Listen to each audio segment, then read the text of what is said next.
Hi. ഇന്നലെ രാത്രി എന്താ പറ്റിയെന്നറിയില്ല. ഭയങ്കര വൊമിറ്റ് ചെയ്യാനുള്ള ഫീലിംഗ് ആയിരുന്നു കേട്ടോ.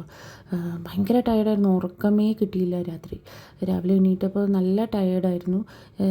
എനിക്ക് ഒരു കാര്യം ചെയ്യാൻ തോന്നുന്നുണ്ടായിരുന്നില്ല. മോന് സത്യം പറഞ്ഞാൽ ഇന്ന് എക്സാം ഉള്ളതുകൊണ്ടാണ്, അല്ലെങ്കിൽ ഞാൻ സ്കൂളിലേക്കേ വിടില്ലായിരുന്നു. എന്തായാലും ലഞ്ചിന് എന്തെങ്കിലും ഉണ്ടാക്കണ്ടേ പറഞ്ഞ് ഞാൻ ഉണ്ടാക്കിയത് ചോറും ക്യാരറ്റ് ഉപ്പേരിയുമായിരുന്നു. പിന്നെ ആൾ സ്നാക്കായിട്ട് ബ്രെഡും ജാമും വേണമെന്ന് പറഞ്ഞു. അപ്പോൾ അതാണെന്ന് കൊടുത്തുവിട്ട് ട്രയാങ്കിൾ ഷേപ്പിൽ കട്ട് ചെയ്യാനാണ് ഇന്ന് പറഞ്ഞത്. അപ്പോൾ അതുപോലെ കട്ട് ചെയ്തു. അപ്പോൾ ഞാൻ പറഞ്ഞ പോലെ ചോറും തൈരും ക്യാരറ്റ് ഉപ്പേരിയായിരുന്നു ലഞ്ചിന് കൊടുത്തു വിട്ടത്. ഞങ്ങൾ ഈ വൺ പോട്ട് റെസിപ്പിയുടെ ആൾക്കാരാണ് കേട്ടോ. മെയിൻലി എനിക്ക് അതായത് ഈ കുറേ പാത്രങ്ങൾ ഉപയോഗിക്കുക അതൊന്നും ഞങ്ങൾക്ക് ഇഷ്ടമേ അല്ല. മിനിമലാണ് ഞങ്ങൾ എല്ലാ കാര്യത്തിനും. കിച്ചൺ കൗണ്ടറിൽ കുറേ സാധനം വെക്കുന്നത് ഞങ്ങൾക്ക് ഇഷ്ടമല്ല. കിച്ചൺ കൗണ്ടറിൽ വെള്ളമാവണത് ഇഷ്ടമല്ല. ഇങ്ങനെ ഏത് സമയം തുടച്ചുകൊണ്ടിരിക്കും ഞങ്ങൾ രണ്ടുപേരും.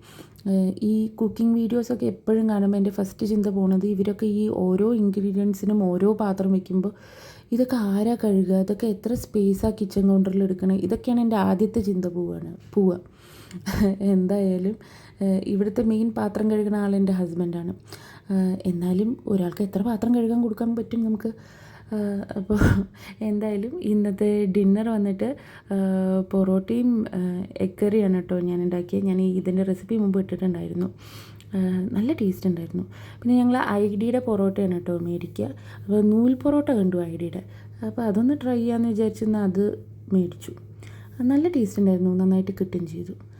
അപ്പോൾ അത്രയേ ഉള്ളൂ. നാളെ കാണാം.